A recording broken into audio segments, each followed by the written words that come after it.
Hi, I'm Srinika Narayan of Srinika Healing and Nutrition. I'm an acupuncturist and nutritional analyst and have been practicing for 17 years. Tonight's episode is on emotional clearing techniques and how it affects the physical body. I'm joined by my colleague, Dr. Stephen Cohen, who is a doctor of chiropractic, and he is going to introduce himself a bit.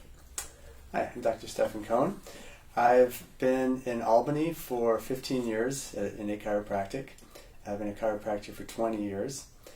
And I've been interested in holistic healing, functional movement, even sports kind of chiropractic work ever since I've been in practice. So I wanted to do an episode on emotional clearing because what I've found over the years is that sometimes working on a patient, so much on the physical, and if nothing is budging, sometimes it's emotions that are stuck in the body that are preventing the body from physically healing. So in Chinese medicine, for instance, this has been known for thousands of years that different emotions can get stuck in different parts of the body. For instance, the liver hangs on to anger and the lungs hang on to grief and sadness. And more recently, Anthony Williams, the famous medical medium, he wrote a book on the liver, and he talks about how the adrenal glands produce adrenaline based on stress stress hormones, which are emotions, and those chemicals can get stuck in the liver for years and years. And when something gets stuck in the liver, it can back up into other organs. So yes, stressful emotions can create problems in not just the liver, but other organs too. And, what happens is that people oftentimes don't know, they can't place what emotion it is. It may not even be a current emotion. It may be an emotion from the past that they felt very strongly. That biochemical hormone is now stuck in the body and preventing them from healing currently. So what I do is basically, do a shortcut in my practice of finding the emotion and figuring out what will clear it and then go from there, basically. And I'll talk more about this in a bit. But for now, I'd love to learn more about what you do and how you got into working with emotions from chiropractic care. Actually, I got into this way before chiropractic. I was initially introduced to more of a holistic approach to healing in the early 90s.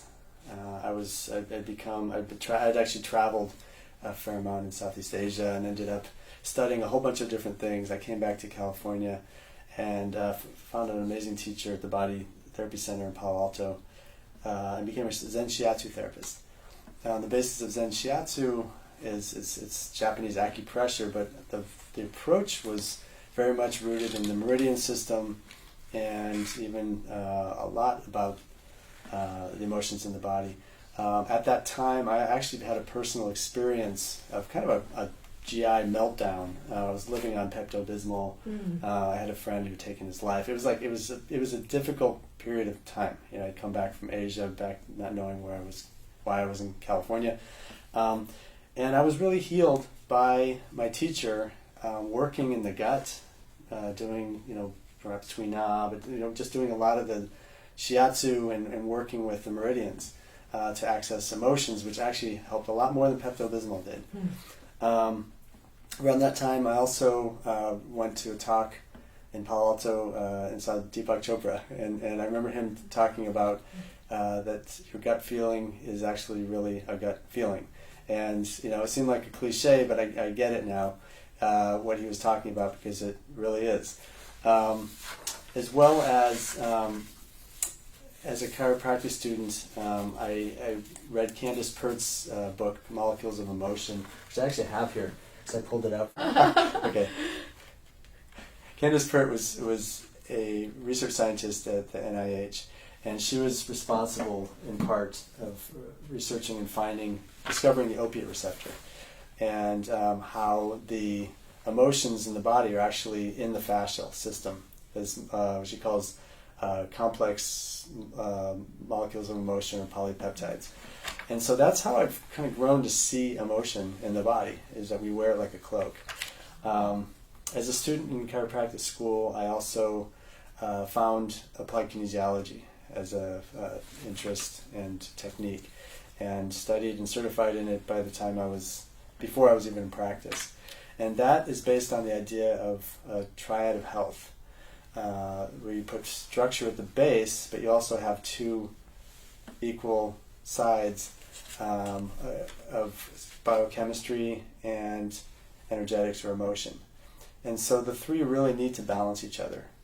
And so I've kind of worked with that. And then early on in practice, for probably a course of about 5 years, I studied several levels of... Oh, okay. So vortex healing is based on the idea that I am a vehicle through which healing comes through. So it's a lot like Reiki. But what really made a big impression on me was that it works on the many different subtle bodies, and one of them is the emotional body. And so at this point I don't actively practice vortex healing, but I do call that through to help open up the emotional body if I feel like I'm stuck. And also at a time in my practice I was studying how to use cold lasers, class 1 lasers, to access the body. And one of them is a violet laser, which is a very expensive piece of equipment, and I realized it's really useful, but how can I use my body to do the same thing? And so actually that's when I started really focusing on the working through the vortex healing to actually open up the body, and then I'd go back to my kinesiology and be able to muscle test the emotions much clearer. So that's kind of been a long journey. And then more recently, Bruce Lipton was a teacher of ours at Life West, and he was a biologist, an epigenetic biologist, and he came to the conclusions of what he calls in his biology of belief book,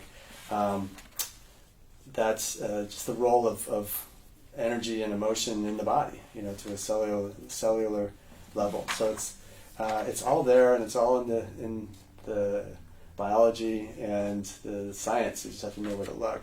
Oh, wow, very interesting. Dr. Stefan, what is the premise behind specifically neuroemotional technique? So neuroemotional technique was developed by Scott Walker, who's a fascinating chiropractor, and his wife Deb, and they're both chiropractors. It's based on the idea that the emotional system. Let's start with the brain. The brain is 3 parts. The limbic system is the survival system. People talk about like the lizard brain, and it's based on pure survival. And so if somebody's in pure fight or flight, that's where they're operating from. The mammalian brain is like a brain around that, and it's called that for a reason. I think it's the reason why people like dogs. It's because it's all emotion. And that's where I would say the majority of our decision making comes from, and actually what really our decisions and how we function in the world is coming from the mammalian brain.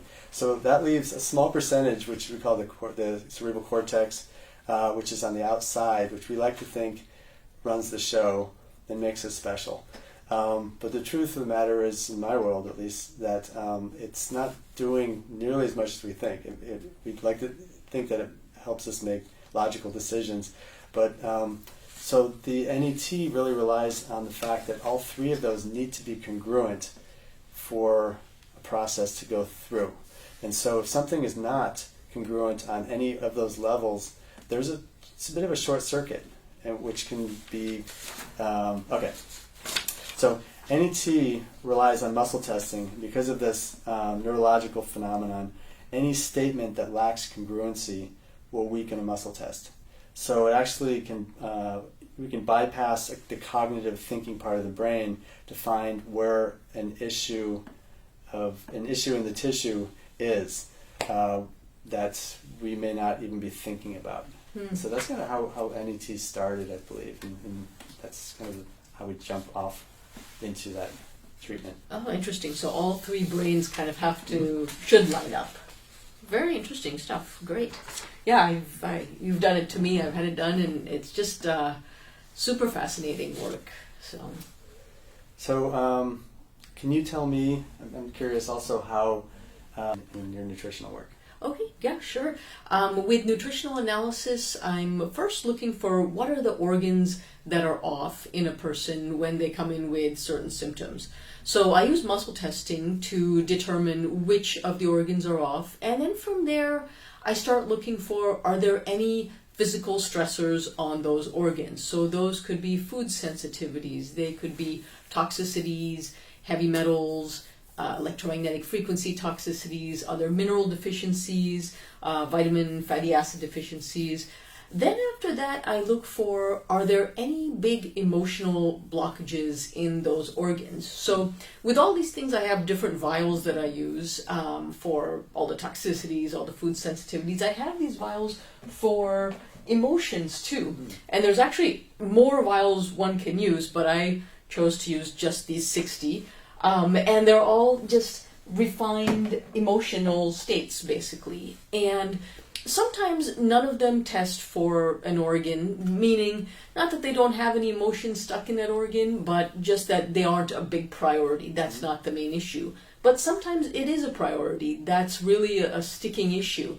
So when I find, okay, there's a certain emotion that's really stuck in that organ, then, I tell the person, and then I test them for ways we can start unsticking that emotion in the body. I often test for liver supplements oftentimes help. They just get things moving. Digestive enzymes, interestingly, can break up emotional things in the body. I mean, emotions are biochemical reactions. They're chemicals in and of themselves. So sometimes we can find that herbs and enzymes can actually break them up and move them along. I also use Bach flower remedies and test for those. And those oftentimes work for more kind of spiritual, emotional issues. So people can use that as well. And of course, there's plenty of types of therapies people can do. Traditional talk therapy, yoga, acupuncture, many different kinds of therapies. But I found that the key is really naming the emotion that's coming up, so people will be cognizant of what it is that's kind of sticking in their body and in their system. So yeah, that's how I use these vials for nutritional analysis. Dr. Stefan, how does NET actually work? I know it's different from what I do in that it checks not just for trapped emotions, but checks what situations these emotions came from, which is very interesting, and what age these situations happened. It seems like such a refined system. It is a refined system. I always want to preface what it is not. Like you mentioned, it's not psychology. And so I always have to say that to people because this is not my license as a chiropractor. What it is emotional physiology. And so it's based on the idea that I'm a body worker, and this is something that's holding the body hostage. And so it's the link between the body and the emotional system. So it's a true mind-body system, and that's why I like it. Like I said before, it's based on the idea of congruency of these different parts of the brain, but it's also based on an idea of the concept of perceived reality, emotional reality in the body. Interesting. So I think of a filing system. So if our fascial system is like a filing system, I had an anatomy professor who used to say, he probably still says that, we carry around our history from in utero. And that sometimes the testing brings us back to that, which is fascinating. So it's a memory system. So just by following an algorithm, and that's what I like about NET, is it allows me to very logically even follow an algorithm to find an issue. Sometimes it's not even an issue, but it's a posture can bring out the issue we're working with. Therapy localizing to some different organ systems or joints also can access that system. A statement can access that system. If somebody says, I want to be well, and it weakens a muscle, we need to start there. I don't always do that because it's pretty direct. But if somebody keeps coming back and just seems almost addicted to being in a sick state. They need to be willing to go there. So NET allows me to follow that algorithm, and in doing so, we can find a timeline and an issue, and usually able to come to an original event, almost like planting a seed when a program was put into place. Now, is that real or truth? We don't know, but I'm always reminding the patient it's not about facts on the ground, it's their emotional truth in their body. And that's what's important, because that's what's holding their body back. It may have nothing to do with what happens to them at any state of their life. Wow. Very, very interesting. Yeah. How does this tie into the other work you do as a chiropractor, like spinal adjustments or treating areas of musculoskeletal pain? Well, so I'm trained in many different systems, and that's what makes it interesting to me. So I'm trained and certified, and so if I'm following the triad of health, I've made sure to follow and do trainings in each side of the triad, not just a system that covers the triad. So structural, I'm certified full body and active release technique, or ART, because I want to have the tool to release those tissues. In the energetics, I'm certified. I'm working towards a certification in NET after using the system for 15 years, and that should be done in the next 6 months. I'm very excited.